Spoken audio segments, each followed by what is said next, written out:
तो चलो भाइयों, आज का वीडियो शुरू कर रही हूँ। बिग बैंग इन इस्लाम, दुनिया कैसे बनी, और आप लोगों के फेवरेट मौलाना तारिक जमील का बयान है। तो आप लोगों को अच्छा लगेगा क्योंकि आप लोगों के फेवरेट है। मैंने एक पोस्ट भी डाला था अपने चैनल पे, तो मेरे सारे भाइयों ने सबसे ज़्यादा वोटिंग उन्हीं पे की है। तो मैं लेके आऊँगी तो मोस्टली मौलाना तारिक जमील साहब के ही वीडियोज़ लेके आऊँगी। ओके भाइयों, तो चलो इनका ये वाला बयान सुनते हैं।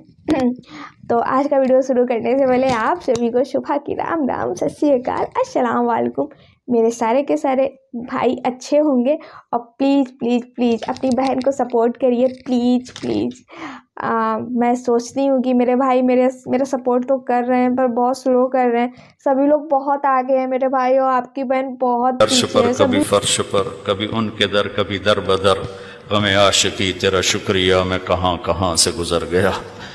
कभी रास्तों में तन्हा, कभी हूँ वरूद सहरा, मैं जुनूं का हम सफर हूँ, मेरा कोई घर नहीं है। कभी अर्श पर, कभी फर्श पर। तो एक तबका इधर चला गया कि आप ही बन गया सब कुछ। एक धमाका हुआ था और हर चीज़ बन गई। वो धमाका, फर्ज करो अगर यहाँ कोई ठा कर दे ना, ठा कुछ पटाखा ही छोड़ दे, तो आप लोग इन दरवाज़ों से कैसे निकलोगे? भागते हुए कि बड़े आराम से? अब्दुल खालिक साहब दे तू ही चढ़ के जाओगे, वे साड़ी जान बच्चे।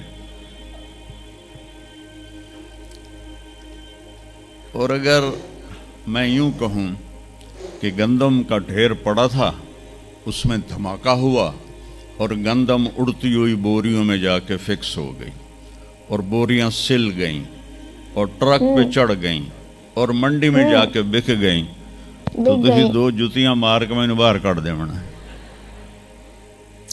एक धमाका हुआ, वो धमाका इतना काबिल था, इतना इल्म वाला था कि उससे दो ताकतें पैदा हुई, एक स्पीड की और एक मकनातीस की। तो अगर स्पीड और मकनातीस की ताकत में इक्वालिटी ना होती और 1/10 खरब सेकंड, ये एक ऑस्ट्रेलियन साइंसदान की बात मैं बता रहा हूँ, एक सेकंड के तो 100 से ज़्यादा हिस्से हो नहीं सकते, लेकिन उन्होंने कहा फ़र्ज करो अगर एक सेकंड के 1/10 खरब हिस्से हों, तो वो 1/10 खरब हिस्से में अगर थोड़ा सा रफ्तार और मकनातीस की ताकत में फ़र्क आ जाता तो सारी कायनात टकरा जाती। लेकिन ये इतनी समझदार, इतनी आला पढ़ी लिखी कायनात है कि ना रफ्तार ज़्यादा हुई कि फैल के फना हो जाए, ना मकनातीस ज़्यादा हुआ कि सुकेड़ के फिर ज़ीरो कर दे। तो इस बैलेंस को खुद ब खुद कायम हो जाना, उस तो वड्डा कमला कोई नहीं, बेवकूफ़ कोई नहीं जो कहता सूरज का भी एक सिस्टम बन गया, चांद का भी बन गया, गैलेक्सी का भी बन, और अपना आप चले जा रहे हैं, चले जा रहे हैं, चले जा रहे हैं। ऐसे ही रहेंगे, हमेशा रहेंगे। कुछ कहते हैं फना हो जाएंगे। यहाँ इंसान जाहिल है। इस जहालत को दूर करना सबसे पहला इल्म है। अगर मरते हुए मुझे पता चला कि यहाँ तो मामला कुछ और है, जो लौट आए तो कुछ कहना नहीं, बस देखना उन्हें गौर से जिन्हें रास्तों में खबर हुई कि ये रास्ता कोई और था। चलते चलते पता चला कि हम तो कहाँ पहुँच गए, तो उस वक्त तो फिर रब्बिरजिऊन के नारे कुरान कह रहा है, कहेंगे रब्बिरजिऊन, या अल्लाह वापस कर दे, लअल्ली आमलु सालिहन, मैं बड़े अच्छे काम करूँगा। अल्लाह ने कहा कल्ला, अब नहीं हो सकता है। तो नबी जो आता है, 1,24,000 नबी ये इल्म लेकर आते हैं और वो इंसानों की इस जहालत को दूर करते हैं।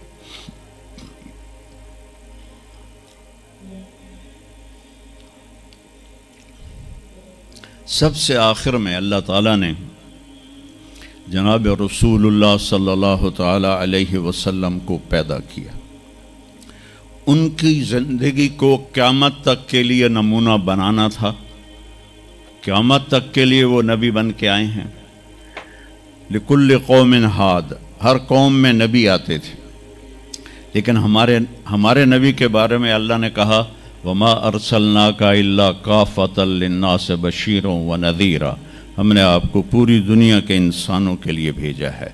तो उसके लिए ज़रूरी था कि आपकी ज़िंदगी की हर चीज़ खुली किताब की तरह आज भी हमारे सामने मौजूद हो। अगर मैं आपके तरीके पर चलना चाहूँ तो मेरे पास मवाद मौजूद हो, तो ये वाहिद नबी हैं जिनकी हर चीज़ अल्लाह ताला ने महफूज की। किसी नबी की पूरी ज़िंदगी महफूज नहीं है, किसी नबी की। आदम अलैहिस्सलाम से लेकर ईसा अलैहिस्सलाम तक किसी नबी की मुकम्मल ज़िंदगी मौजूद नहीं है। और हमारे नबी की ज़िंदगी पैदाइश से लेकर आँख बंद होने तक एक एक पल की ज़िंदगी आपकी हमारे पास मौजूद है। मैंने एक आयत पढ़ी थी, लक़द जाअकुम रसूलुम मिन अनफुसिकुम। मैं मोरितानिया गया, वहाँ पढ़ते हैं लक़द जाअकुम रसूलुम मिन अनफसिकुम। मोरितानिया वैसे तो अफ्रीका में है, लेकिन अरब मुल्क है, वहाँ सारे यमनी अरब रहते हैं सारे। और पूरे मोरितानिया में आप हैरान होंगे, एक भी बेनमाजी नहीं। पूरे मोरितानिया में एक लड़का लड़की मर्द औरत बेनमाजी नहीं। और अपने यहाँ पे है क्या? सोमालिया में गया, यहाँ भी एक बच्चा बच्ची मर्द औरत बेनमाजी नहीं। हमारे बच्चे, आप लोग कॉलेज आते हो तो मोबाइल आपके हाथों में होते हैं, बस में बैठे हो या गाड़ी में बैठे हो, मोबाइल पे आपकी नज़र होती हैं। और मैं जो 2 दफ़ा गया हूँ सोमालिया, 2 दफ़ा, तो वो बच्चे जब सुबह जा रहे होते हैं स्कूल, तो उनके हाथों में कुरान होते हैं और वो कुरान पढ़ते जा रहे होते हैं। क्या बात है, कोई मैच ही नहीं है, ऐसी खूबसूरत जिंदगी उनकी।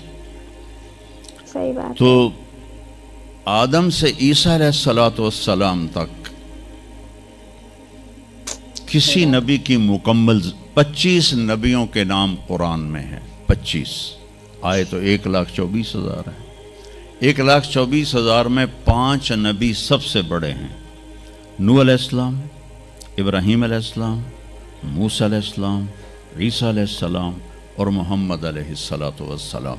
ये 5 नबी उलुल आज़म कहलाते हैं। ये सबसे बड़े रसूल हैं, सबसे बड़े रसूल हैं। लेकिन ज़िंदगी सिर्फ हमारे नबी की। मिन अनफुसिकुम में इशारा है आपकी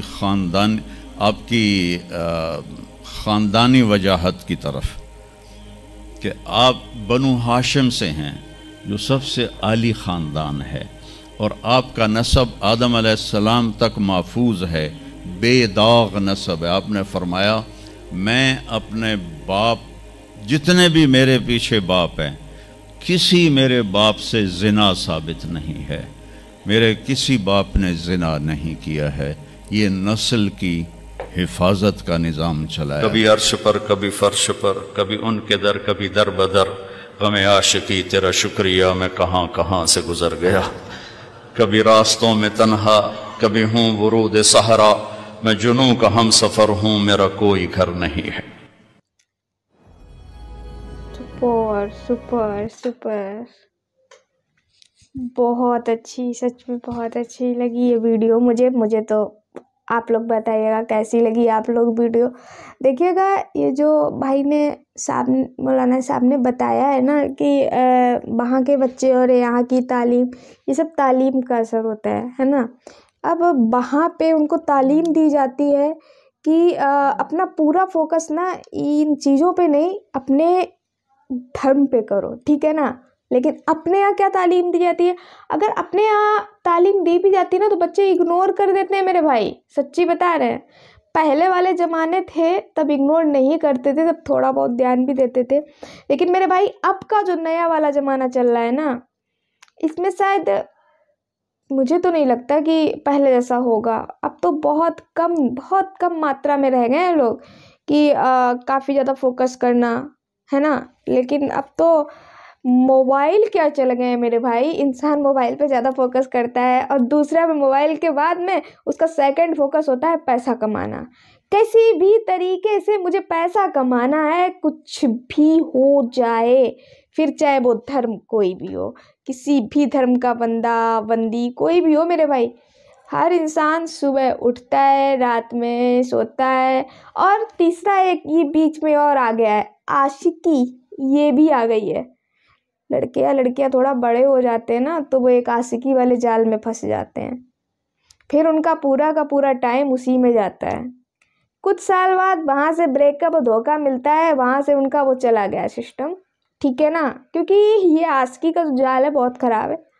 तो जब उनका वो भी टाइम चला जाता है, फिर उसके बाद वो घर बच्चे बीवी इसमें पड़ जाते हैं। फिर मतलब वही चीज़ घर का और बाहर का, घर का और बाहर का ये देखना, तो इतने में इंसान उलझ के रह जाता है, अपनी ज़िंदगी को उलझा देता है इस चक्रव्यूह में, और वो ऐसा चक्रव्यूह में उलझ जाता है कि निकल नहीं पाता कभी भी। तो मैं तो ये कहती हूँ भाई, पहले से ही अपने टाइम को इस तरीके से बांध के रखो कि आपका आगे जो टाइम है वो बंधा ही रहे, कि आपको अगर 5 वक्त की नमाज अदा करनी है ना, तो बस वो करनी ही है, चाहे कुछ भी हो जाए, ताउम्र करते रहेंगे। आपका टाइम एक सिलेक्ट हो जाएगा ऊपर वाले की नज़र में। और बस मेरे भाई, मैं तो ये कहती हूँ, कितना भी दौलत कमा लो, कितनी भी शोहरत कमा लो, लेकिन साथ में केवल वही जाएगी जो आप करेंगे सजदा ऊपर वाले के लिए।